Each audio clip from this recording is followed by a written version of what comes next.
வணக்கம் நண்பர்களே. இன்னைக்கு நம்ம சேனலில் நீங்கள் பார்க்கறதுக்கு நான் உங்களை வரவேற்கிறேன். மாதவிடாய் இருக்குல்ல, அதாவது பீரியட்ஸ் டைம், அப்போ பெண்களுக்கு வலிக்கிறது ஒரு பொதுவான பிரச்சனையாக இருக்குது. ஆனால் அதை எளிதாகவும் அப்புறம் ஒரு நேச்சுரலாக மெடிசன்ஸோட ஹெல்ப் இல்லாமல், மருந்து இல்லாமலும் அந்த வலியிலிருந்து நம்ம விடுபடலாம். அதை பற்றி நான் இந்த வீடியோவில் சொல்கிறேன்.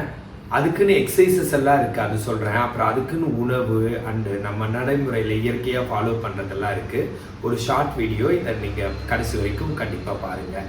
என்னன்னு கேட்டால், மாதவிடாய்க்கான காரணம் என்னென்னா, ஃபர்ஸ்ட் ஆஃப் ஆல் நம்மளோட யூட்ரைன் கண்ட்ராக்ஷன் தான், அதாவது கருப்பையோட பிடிப்பு தான் அதுக்கு காரணமாக இருக்குது.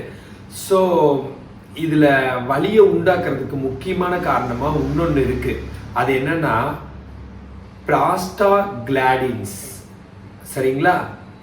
ப்ராஸ்டாக்ளாண்டின்ஸ் அப்படிங்கிறது PROSTAGLANDINS, ப்ராஸ்டாக்ளாண்டின்ஸ்.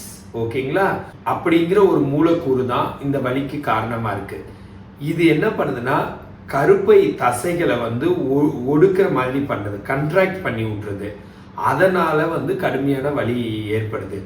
அதை தவிர மன அழுத்தம், ஸ்ட்ரெஸ்ஸு, டிப்ரெஷன், ஆங்ஸைட்டி, அதெல்லாம், அப்புறம் தண்ணி சரியாக எடுத்துக்கல, டீஹைட்ரேஷன், நீர்ச்சத்து குறைபாடு, அதுக்கப்புறம் ஹார்மோனல் இம்பேலன்ஸ், ஹார்மோன்ஸ் எல்லாம் சரியாக இருக்கிறது இல்லை.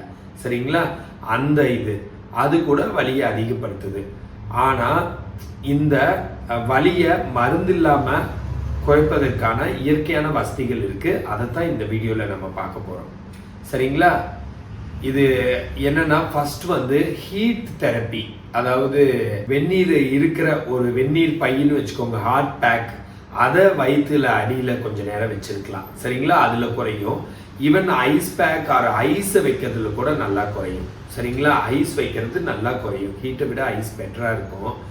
15 நிமிஷத்துலேருந்து 20 நிமிஷம் ஹீட் கொடுத்தாலும் சரி, ஐஸ் கொடுத்தாலும் சரி வைங்க. அது தவிர இது தசையை தளர செய்து வலியை குறைச்சிடும். தசை கண்ட்ராக்ட் தானே ஆகுது, இது ரிலாக்ஸ் பண்ணி விட்டுரும். ரெண்டாவது, சுடு தண்ணியில் குளிக்கிறது. அதில் மிதமான சுடு தண்ணியில் குளிக்கிறது நம்ம உடம்புல இருக்க நரம்பையெல்லாம் ஒரு ரிலாக்ஸ் பண்ணி விடும். அது தவிர குளிக்க முடியலன்னு வச்சுக்கோங்க, என்ன பண்ணலான்னா, காலை சுடு தண்ணி இருக்கிற ஒரு ஒரு பெரிய டப் மாதிரி, அதுக்குள்ளே காலை ஊற வைக்கலாம். அதில் கூட இந்த வலி குறையதுக்கான வாய்ப்பு இருக்குது. அது தவிர சூடாக மூலிகை டீ மாதிரி குடிக்கலாம். என்னென்னா, இஞ்சி டீ குடிக்கலாம். அது தவிர மஞ்சள் பால் இருக்குல்ல, மஞ்சள் கலந்த பால், அதையும் குடிக்கலாம். அதுவும் உடல் உஷ்ணத்தை அதிகப்படுத்தி வலியை குறைக்குது. இதை தவிர என்னென்னா, இதில் இருக்கிற ஆன்டி இன்ஃப்ளமேட்டரி ப்ராப்பர்ட்டி, அதாவது இப்போ இன்ஃப்ளமேஷன் தானே வலி, இன்ஃப்ளமேஷன் தான் நீர் கோர்த்துக்குது, அந்த இன்ஃப்ளமேஷனை போக வைக்கிற ப்ராப்பர்ட்டி இருக்குது இதில். அதனால் ஆன்டி இன்ஃப்ளமேட்டரி ப்ராப்பர்ட்டி இருக்கிறதுனால, அந்த தன்மை, ஆன்டி இன்ஃப்ளமேட்டரி தன்மை இருக்கிறதுனால வலியை குறைக்குது. அதுதான் இஞ்சி டீயும் மஞ்சள் பாலும் செய்யுதுன்னு வச்சுக்கோங்களேன்.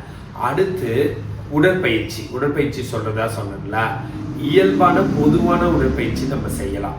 என்னென்னு கேட்டால், ப்ரீத்திங் எக்ஸசைஸ், அதுவும் டயஃப்ரமேட்டிக் ப்ரீத்திங், ஆழமாக அந்த ப்ரீத்திங் எக்ஸசைஸ் இப்போ நான் சொல்லித்தரேன். மூச்சை வயிறு வரைக்கும், இது அப்பர் காஸ்டல்னா இங்கே, லோவர் காஸ்டல்னா இங்கே, டயஃப்ரமேட்டிக்னா வயிறு வரைக்கும், டயஃப்ரமேட்டிக் வரைக்கும் இழுத்துட்டு 4 நொடி இழுக்கணும், 6 நொடி வெளியில் விடணும். இது மன அழுத்தத்தை குறைச்சி வலியை குறைக்கும். அப்படின்னா இப்போ நான் இழுத்து காட்டுறேன், என்னால் வாயால் எண்ண முடியாது, நான் 1 2 3 4ன்னு காட்டுற வரைக்கும் இழுக்கிறேன்னு அர்த்தம். 1 2 3 4 5 6ன்னு காட்டுற வரைக்கும் வெளியில் விடுறேன்னு அர்த்தம். இப்போ பாருங்க,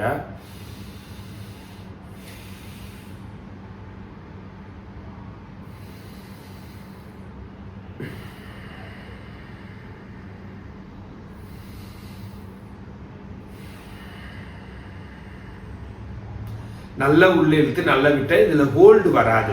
ஹோல்டு உள்ள நிறுத்துறது இல்லை, உள்ள இழுக்கிறதுனால வெளியில விடுறது 6. இது இந்த பிரீத்திங் எக்ஸசைஸ் ரொம்ப ஹெல்ப்ஃபுல்லா இருக்கும். அதை தவிர படுத்துட்டு செய்கிற சில எக்ஸசைஸ் எல்லாம் ஹெல்ப்ஃபுல்லாக இருக்கும். அப்புறம் உணவு பழக்கமும் வலியை குறைக்கிறதுக்கு யூஸ்ஃபுல்லாக இருக்குது. சில உணவு வந்து மாதவிடாய் காலத்தில் வலியை அதிகப்படுத்துது, சில உணவு வந்து குறைக்குது. அதிகப்படுத்துகிற உணவு, மாற்ற வேண்டிய உணவு என்னன்னு சொல்லிடுறேங்க. உப்பு வந்து அதிகமாக சேர்த்துக்கூடாது, அது உடம்புல வீக்கத்தை உண்டு பண்ணும். சரிங்களா? அதனால் உப்பை குறைச்சிக்கணும், அப்போ தான் வலி குறையும். கஃபைன், காஃபி இருக்குல்லங்க, அது அதிகமாக குடிக்கக்கூடாது. அது குடித்தா வலி குறையதான் நினைப்பீங்க, ஆனால் உண்மையாலும் வலி குறையாது. கஃபைன் இருக்கிற எந்த பொருள்னாலும், நாட் ஒன்லி காஃபி, கஃபைன் இருக்கிற எந்த பொருள்னாலும் நீங்கள் அதை யூஸ் பண்ணக்கூடாது. சரிங்களா? அந்த மாதிரி இந்த இதெல்லாம் இருக்குல்ல, சில ட்ரிங்க்ஸ் எல்லாம் அது கூட யூஸ் பண்ணக்கூடாது. இது வந்து கருப்பை தசையை வந்து ஒடிக்கிறோம், திரும்ப கண்ட்ராக்ஷனை அதிகப்படுத்தும். கருப்பையோட கண்ட்ராக்ஷனை, தசையை ஒடிக்கிறோம், அதனால வேணாம். இது தவிர என்னன்னு கேட்டால் சர்க்கரையும் இந்த வலியை அதிகப்படுத்தும். இனிப்பு அதிகமாக எடுத்துக்கிட்டால் வலி அதிகமாகும், அதனால இனிப்பை குறைச்சிக்கோங்க. இதெல்லாம் தவிர்க்க வேண்டியவை. சேர்க்க வேண்டியவை என்ன தெரியுங்களா? பெருங்காயம் தெரியலங்க, அதை சேர்த்துக்கிட்டா நம்மளோட குடலோட இயக்கம் வந்து சீராக இருக்கும். அதை தவிர மெக்னீசியம் இருக்கிற உணவெல்லாம் எடுத்துக்கலாம். அப்படி பார்த்தா வாழைப்பழம், கேரட்டு, பப்பாளி இதெல்லாம் எடுத்துக்கலாம். இதுல எல்லாம் மெக்னீசியம் அதிகம், இது கண்டிப்பாக வலியை குறைக்கும். அப்புறம் தினமும் 2 லிட்டர் தண்ணியாச்சும் குடிச்சிடணும். முடிஞ்சா 3லேருந்து 4 லிட்டர் குடிக்கலாம் இந்த வெயில் காலத்துல எல்லாம். ஸோ நீர் அதுவும் முக்கியம், அதுவும் வலியை குறைக்கும். அப்புறம் வந்து சீட்ஸ் இருக்குல்ல, ஃப்ளாக்ஸ் சீட்ஸ், ஒமேகா 3க்காக ஃப்ளாக்ஸ் சீட்ஸு, சீசேம் சீட்ஸு, எள்ளில் வர எள்ளு விதை இருக்குல்லங்க, அது இல்லை ஃப்ளாக்ஸ் சீடுன்னு ஆலி விதைன்னு சொல்லுவாங்கள்ல, அது இதெல்லாம் வந்து ஹார்மோன் சமநிலையை நிலைநாட்டும், ஹார்மோனல் இம்பேலன்ஸை குறைக்கும். ஸோ இதெல்லாம் எடுத்துக்கோங்க. இது வந்து எதுக்கு உதவியாக இருக்குன்னா, இந்த உணவு பழக்கம் மாதவிலக்கு காலத்தில் தசை சுருக்குதில்ல, கண்ட்ராக்ட் ஆகல, தசை இழுப்புகளை குறைக்க உதவியாக இருக்குது. அது தவிர 5வது என்னன்னு கேட்டால், தூக்கமும் ஓய்வும் ரொம்ப ஹெல்ப்ஃபுல்லாக இருக்கும். நல்லா தூங்குறது வந்து மன அழுத்தம் இல்லாத ஒரு தூக்கம் வந்து கண்டிப்பாக வலியை குறைக்கும். அப்புறம் நம்ம வெளிச்சம் அதிகமாக இருக்கக்கூடாது. மெலட்டோனின் சுரந்து தூக்கம் வராது இல்லை, வெளிச்சம் அதிகமாக இருந்தால். வெள்ளை கலர் பல்பு வெளிச்சம் அதிகமாக இல்லாமல் மெல்லிய வெளிச்சத்தில் தான் நம்ம இருக்கணும். அது வந்து மன அழுத்தத்தை கண்டிப்பாக குறைக்கும். அதை தவிர காத்தோட்டம் அதிகம் உள்ள ரூமில் தான் நம்ம இருக்கணும். அதுதான் ரத்த ஓட்டத்தை வந்து சீராக வச்சுக்கணும். ஜன்னல்லாம் திறந்து வச்சு காத்தோட்டம் நல்லா வரணும் ரூமுக்குள்ளே. அது தவிர தூங்கிறதுக்கு முன்னாடி சுடுதண்ணியில் குளிச்சிட்டோன்னு வச்சுக்கோங்க, அதுவும் உடம்போட வெப்பநிலையை சமப்படுத்தி வலியை கண்டிப்பாக குறைக்கும். இதெல்லாம் வந்து இந்த மெத்தடெல்லாம், இந்த வெயிலில் சுடுதண்ணியில் குளிக்கிறது, இதெல்லாம் வந்து அது வந்து கண்ட்ராக்ட் ஆகி வலிக்கிறது. இது நேர ஆப்போசிட்டாக நம்மளோட கருப்பை தசையை வந்து தளர செய்து வலியை குறைக்க உதவியாக இருக்குது. சரிங்களா?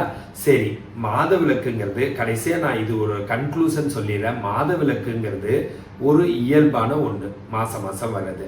ஆனால் மாதவிலக்கில் வர்ற வலிங்கிறதும் ஒரு இயல்பான ஒன்று. சரிங்களா? ஸோ வலியை ஒரு பெரிய ப்ராப்ளம்னு நீங்கள் எடுத்துக்க வேணாம். வலி இயல்பானது தான், ஆனால் அதுக்கு சரியான வழிமுறையை நம்ம பயன்படுத்தி அதை மருந்து மாத்திரை இல்லாமல் வலியை குறைச்சிக்கலாம். அதனால இந்த வீடியோ பிடிச்சிருந்தா லைக் போடுங்க, அண்டு சப்ஸ்கிரைப் பண்ணுங்கள், ஃபாலோ பண்ணுங்கள். அண்டு நீங்கள் எல்லாம் நலமாக இருக்கணுங்கிறது தான் எனக்கு முக்கியமான ஒரு கோலாக இருக்குது. அண்டு ஃபிசியோதெரப்பி சம்மந்தமாக கன்சல்டேஷன் வேணுன்னா எனக்கு கால் பண்ணுங்கள். ஃபிசியோதெரபிஸ்ட் நல்ல ஆப்பர்ச்சுனிட்டிஸ் வேணுன்னா எனக்கு கண்டிப்பாக கால் பண்ணுங்கள். This is Prakash, physiotherapist.